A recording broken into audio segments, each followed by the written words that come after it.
এখন থেকে আপনার প্রিয় সিরিয়ালগুলো ফ্রিতে দেখুন এক্সক্লুসিভলি শুধুমাত্র সান নেক্সটে। এখনই অ্যাপ ডাউনলোড করুন। আমার কি দোষ? তুমি তো বলেছিলে বালাটা ফিরিয়ে এনে বড় মাকে দিতে, আমি তো তাই। চুপ কর।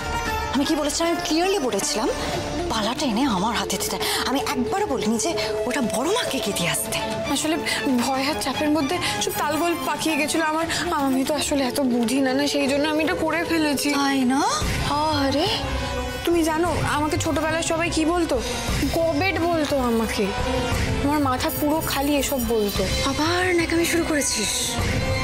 তুই কিছু বুঝিস না নাকি বুঝেও না বোঝার ভান করিস নীলা? কি যে করি, এদের কথা শুনলেও দোষ, না শুনলেও দোষ।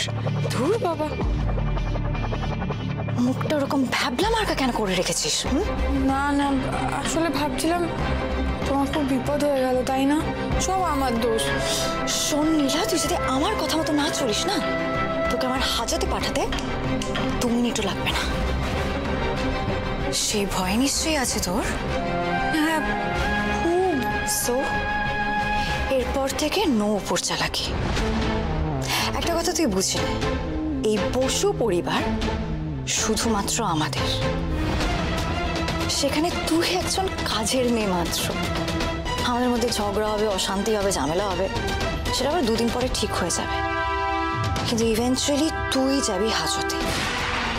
আর তুই যাদেরকে এত তেল মারিস না, তোর বড় মা, বড় বাবু, ছোট দাদা বাবু, তারা কিন্তু ভুলেও তোকে দেখতে আসবে না যে তুই মরে গেছিস না বেঁচে আছিস।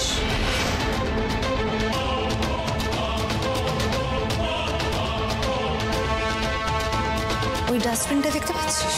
দেখ, তোর স্ট্যান্ডার্ড হচ্ছে ঠিক ওই ডাস্টবিনের মতো। আমাদের এঁটো ডাস্টবিন থেকে কুড়িয়ে খাবার চক্ষু তোরা। কথাটা যেন মাথায় থাকে। আর হ্যাঁ, একদম বেশি উড়িস না, বুঝেছিস?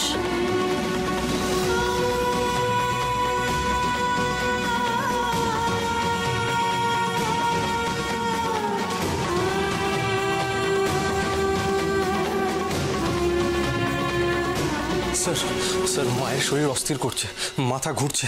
আমার তো ভয় করছে যে মাকেই না ভর্তি করতে হয় আবার। ঠিক আছে, চলুন আমি দেখে নিচ্ছি। হ্যাঁ প্লিজ আসুন। সে কি, পরমার আবার কি হলো কে জানে?